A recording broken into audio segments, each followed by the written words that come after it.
Mayong gabi mga isunod o happy midweek. Ato ikalipay o tungod kay naanaputan ining tunga-tunga sa simana nga magkayusa aron sa pagpasalamat sa atong Dios mga isunod. Tungod sa ato nga mga tagtagsa nga mga kinabuhi, iya nga gipreserbar rason nga nung naata karon diri sa sulod simbahan aron sa pagpasalamat sa ato Dios. Okay? So, salamat sa aming say sa awit o sa panahon nga inyo nga gihatag nako o ikaduha na ni. Murag paminaw na ko ani, murag suman kadang pulis. Ha? Niya, wala ko na business. So, basin og business, ako lang po siguro. O kamu na po siguro. Okay, mga isunod. So, ang ato nga tuon karon ato lang sagutan gamay ang kanang kaagi ang sinulat ni Apostol Pablo nga nasulat diya sa unang Korinto. Kung naamoy balaang Biblia diya o balaang silpon, tanawa lang mo diya sa inyo nga mga Bible nga nasa cellphone. Okay? Na makita sa unang Korinto, Kapitulo 9, gikan sa 23, hangtod sa 27, mga kingsunan. Mao na ato nga tunan sa mga dali, tungkol kay nasayon ko nga ang mga women's diri nasig kayo. Amen? Tungkol sa ilang kanasig, kadang pulis o bernis, siyo napay sa madon, mag-practice na sila og awit. Sa palibot mga igsunan, sa mga kaigsunan o mga katawan na pagkabalo sa kamaturan, ubay baya ang mga katawan ng abing pinag-isawit. Dili lang sa atong pagminsay gamit ang Biblia. Kay kadang minsay mga igsunan, usa na ang kanakong kanang awit, usa na kanakong wali ngadto sa mga katawan na wa pa jud kabalo sa kamaturan. O nang dasig kay ato mga women's diri sa kanilang mga isla. Unang gisikutan diya sa unang Korinto. Kining unang Korinto mga isunan, gisulat din ni Apostol Pablo nga samtang naa siya sa Ephesus, no? Episo. Dito siya nagpuyo sa Episo. Nga kundin atong nasayran, kini si Pablo usa ka dako jud siya nga malulutos nga gikan sa Tarsis. Iyang gilutos ang katawan sa Dios nga nagbantay sa adlaw ning papahulay. Samtang dito siya sa Damascus, nakasugat siya og katingalahan kayo nga iyang nasugatan nga mao dito si Jesus Christ, dunay kabag-uwan sa kaugalingon kanhi Saulo. So karon nahimo na siyang Pablo. Kanhi manglulutos, karon magwawali na. Ingunana usab ang atong kaitang mga kaigsunan. Di ba?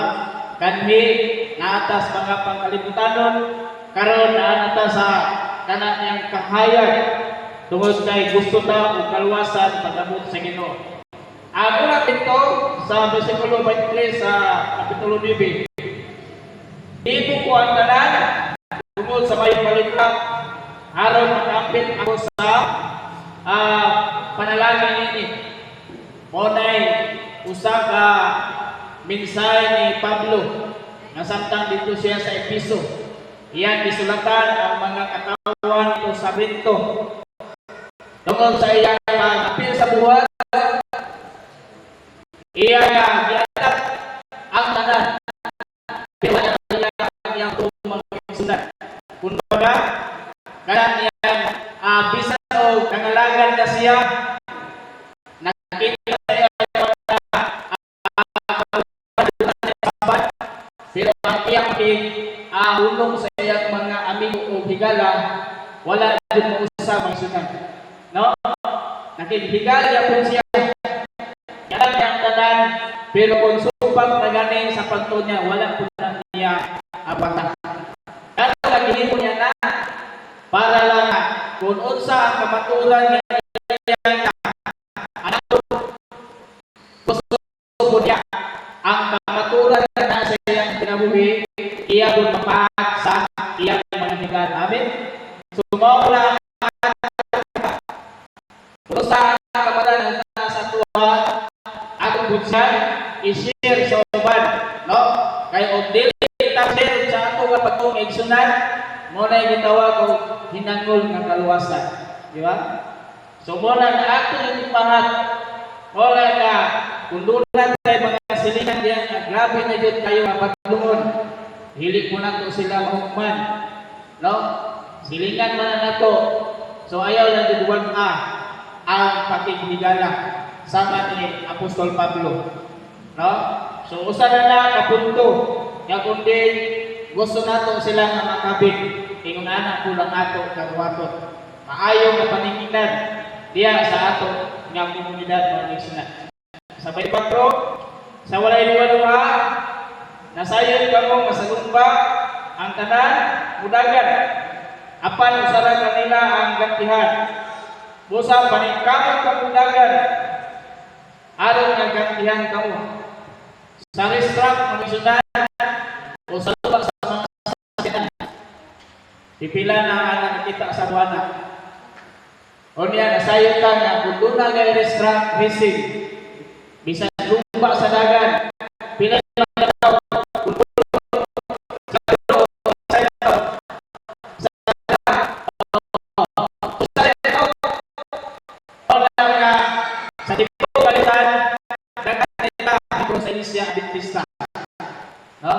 Apan kon ang atong barasi dili na to apilan og pagkamalangkayon pildi yun ta sa lumpa sa atong pagtuo sa Ginoo, no? Mao na nga paniguro ta sa atong pagpangalagan dili ta magsalig nga ang kamaturan na sa tuwa at bisan ta naghatag ta tanan nga sa Iglesia atong nang gituman ang sugod sa Dios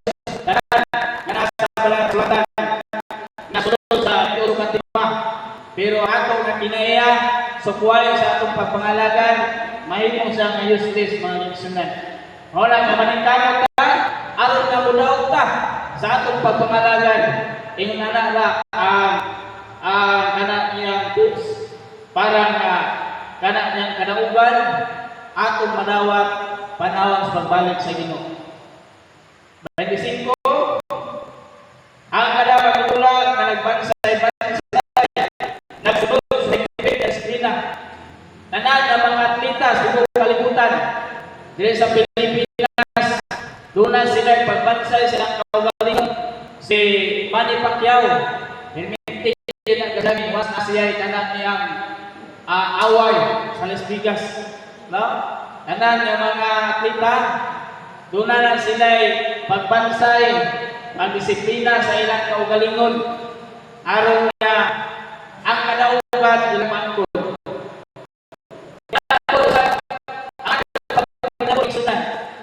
Doon ay disiplina. Diba? Usa na ang atong nga mga pagkaon. No? Wala talaga kaon sa ginabawal. Pero kung ang musbol, kung atong iniya, at dili magkaon sa zero, sa po nga nagkaon ka o mabawal mga igsunan. Diba? So, usa kasi mo, nga kunin ato para hindi manawasa. Kaya, wala na, isinaon nato ato kabalingon. Wala nato nga mga daot na sa atong komunidad. No? Doon ay dito minasay sa Malaysia, sa atin ni Pastor Subika, sa Basag, Lurugan, o San Carlos ba na siya na nasakop. Dako ang simbahan nato dito sa San Carlos. Diba? Daghan po ang mga kaigsunan. Daghan po ang mga backslide.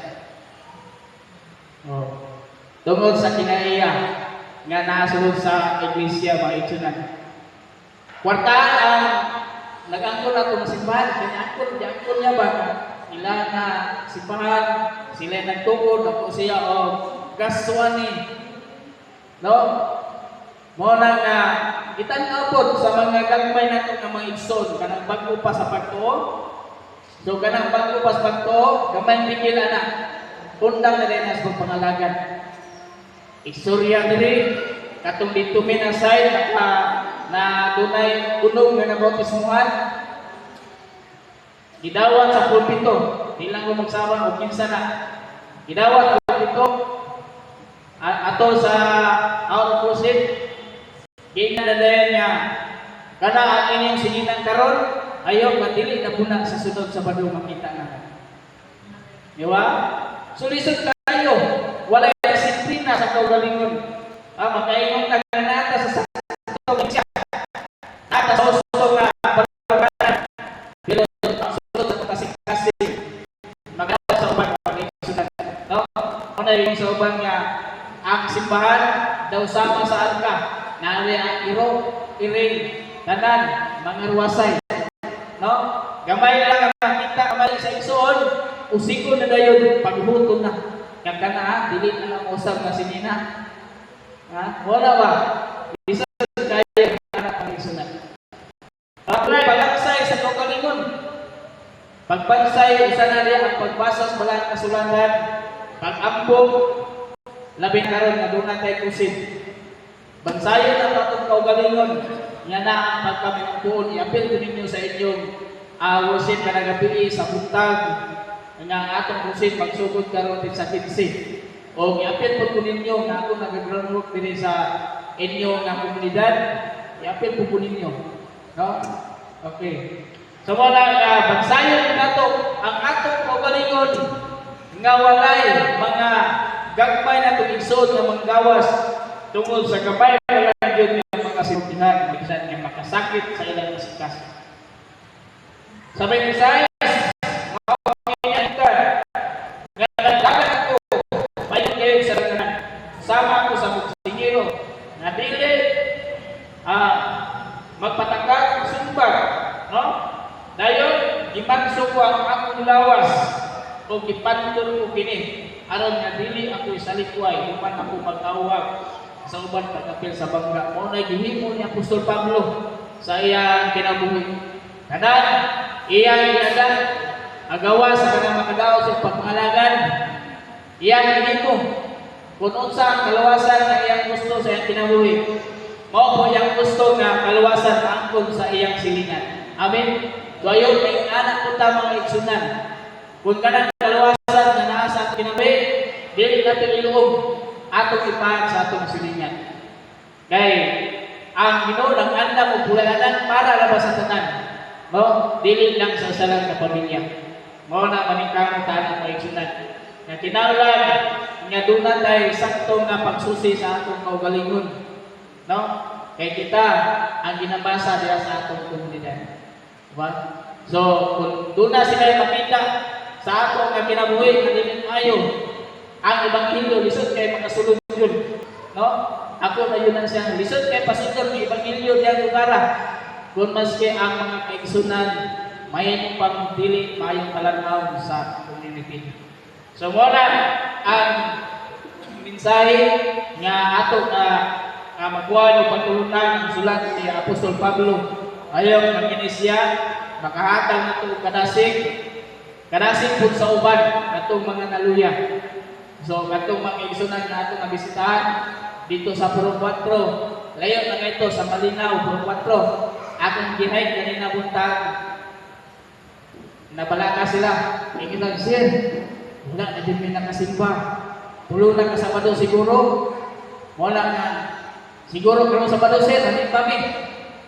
Kay, kuno, ang ilang rason, walang nakasimba. Sakit yan, yung tuhod, niya mga bata, no, yang distansya po din ay tuod dito, distansya yun ay kaya nagpaklay ko dito kaya nabuntag pero pag uli wala na ko nagpaklay kainit na kayo kaya okay, so wala siya nga atong tabangan nga atong nga mga uban nga mga igsunan di ba?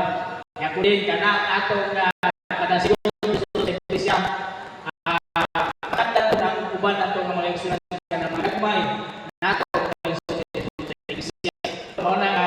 kaluwasan, paningkamutan na to, dili lang sa itong kaugalingon, kundi para sa uban. May gabi o happy midweek ka na itong kanan.